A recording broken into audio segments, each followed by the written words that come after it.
In the lecture today, we'll describe the primary function of the respiratory system and learn about the major structure and parts of the respiratory system, explain the mechanics of breathing and how the gases are exchanged and transported in the body, and discuss how respiration is regulated and what are some common diseases or disorders associated with it. The main function of respiratory system includes exchange of gases, bringing in oxygen and throwing out carbon dioxide. It also helps in production of speech by vibration of our larynx, which is the voice box. It helps with olfaction, that is the sense of smell, and it regulates the pH because the carbonic acid and bicarbonate balance is maintained from the carbon dioxide produced in the process of respiration. And if our body has a lot of carbon dioxide, we can increase the ventilation of our lungs and throw excess carbon dioxide out.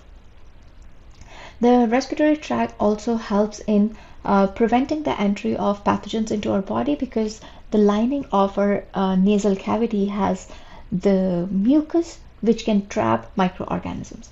The respiratory system is divided into two parts, the upper respiratory tract and lower respiratory tract. The upper respiratory tract includes the nose and nasal cavity, which mainly filters, warms up, and humidifies the air that enters our body. Pharynx or the throat is the passage area where the food is separately moved towards esophagus and air is moved into the windpipe or the trachea. Larynx or voice box is the box at the start of the trachea, and it has vocal cords, vibration of which produces sound. The lower respiratory tract, which starts here, it starts with the windpipe or trachea. It takes the air towards lungs.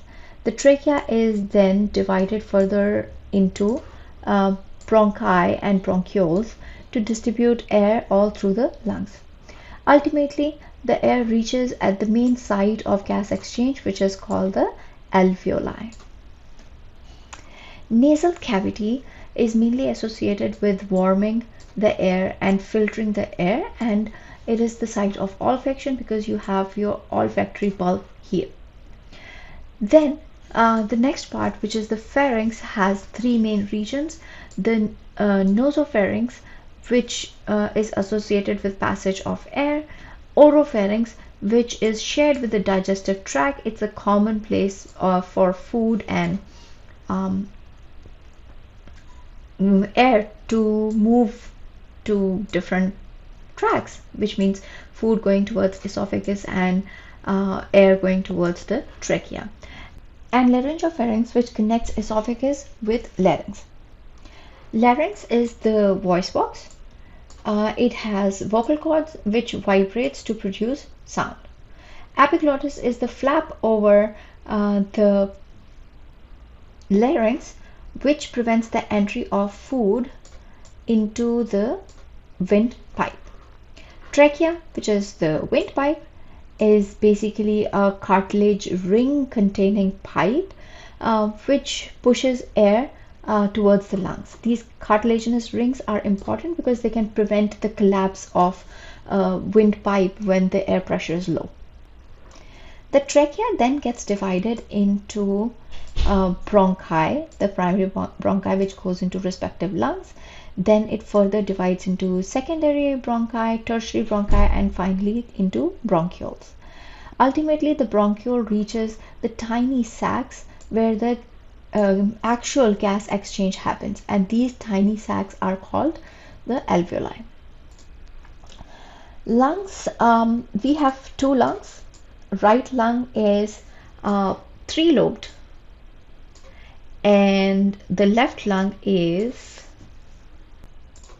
bilobed. Okay, so around these lungs there is a membrane called the pleural membrane. The one which is closer to the lungs is called the visceral pleura, and the one which is towards the body is called the parietal pleura. In between these two layers is a fluid that is important for reducing friction when the lungs expand at the time of inhalation. So the pathway of air is the air enters the nasal cavity where it's moistened and warmed up. Then it goes into the pharynx, and down the pharynx it goes into the larynx, which is the voice box. Then it goes into the trachea, and from there it is distributed into the two lungs through the bronchi. Ultimately, it gets into the small sacs, the air sacs, which are called the alveoli. So alveoli is actually the main site of gas exchange. Till now we have only seen how the air enters the body and gets into the lungs. But alveoli is the main site where carbon dioxide and oxygen are exchanged. So alveoli are one cell thick membrane or surface area, because here the gases have to exchange from inside of the lungs to inside of the blood through the process of diffusion. So the gases exchange has to happen here. So over the lungs there are several capillaries of blood, and the gas exchange has to happen between the lung and these capillaries.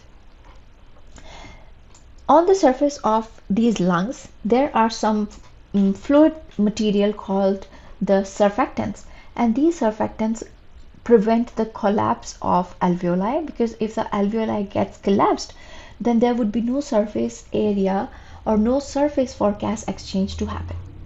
Now when we have inflated healthy lungs, the gases are exchanged in a way that carbon dioxide enters from the blood into the lungs and oxygen goes from the lungs into the blood, and this oxygen is then transported through blood to the entire body. So there are two phases of breathing. First is inhalation, which is the process of taking air in, and exhalation, which is the process of throwing air out. The process of inhalation requires energy because you have to contract your muscles. So you contract your diaphragm and you contract your muscles in the ribs, and that increases the volume of your thoracic cavity.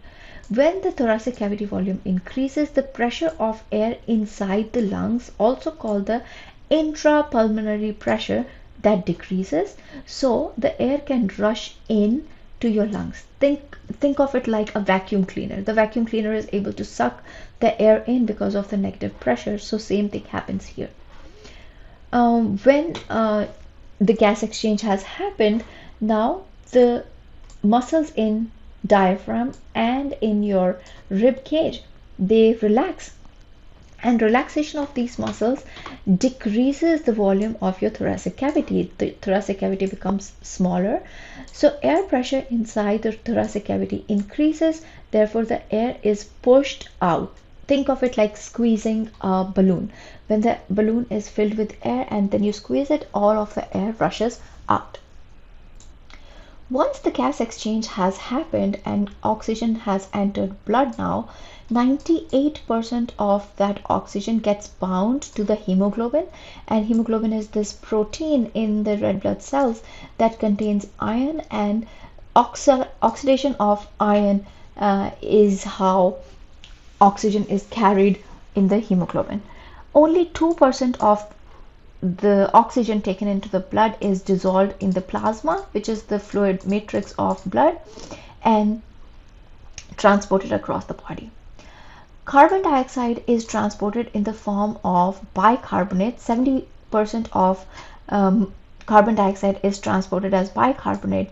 Only 20% gets bound to hemoglobin and 10% is dissolved in plasma. The regulatory centers for respiration process are in the medulla and pons region of our central nervous system. In the major blood vessels, there are chemoreceptors that can detect the level of carbon dioxide and change in pH level of blood. If our body feels that there is too much carbon dioxide inside our body, we then increase the ventilation of lungs, and that process is called hyperventilation. So in hyperventilation, we are able to throw excess carbon dioxide out of our body, and this mechanism of being able to understand the level of carbon dioxide and pH in our body and then change the rate of breathing is controlled by the medullary and pons center of respiration in our central nervous system. Other than that, sometimes emotions can also trigger increase in respiration rate, and also sometimes when we are voluntarily changing our breathing rate during exercise, speaking, singing. So both voluntary and involuntary controls are associated with how we can change our respiration rate. Common respiratory disorders include asthma. Asthma is the inflammation and narrowing of our airways, so which makes the gases exchange harder. Pneumonia is when the alveoli get filled with the fluid. Again, that makes the exchange of gases harder, and this usually happens when there is some kind of infection in the lungs.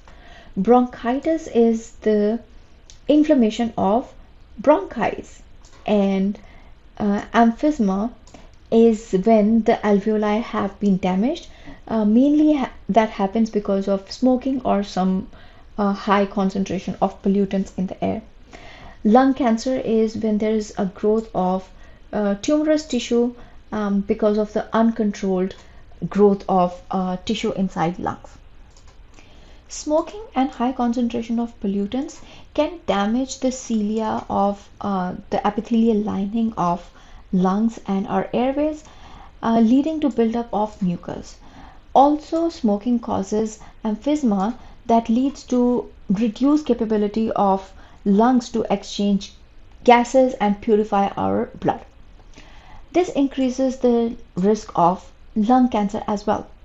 So what's important is regular exercise, which strengthens the muscles and also increases the chances of clearing out your lungs and purifying the air around your lungs. It's important to stay hydrated so we have good mucus clearance, and that also helps in keeping our airways clean. A healthy diet, which is rich in antioxidants and vitamins like vitamin C and E, is also helpful, and practicing breathing exercises such as fast breathing and some kind of cardio are helpful in strengthening the muscles in diaphragm and in the rib cage.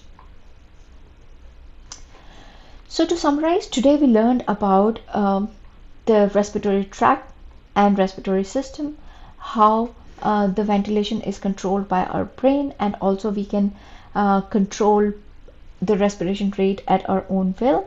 The exchange of oxygen and carbon dioxide at the lungs level between the lungs and the blood is what is the main goal of respiratory system. And we also learned about some diseases and disorders of respiratory tract and how a healthy lifestyle can help in preventing many of these disorders.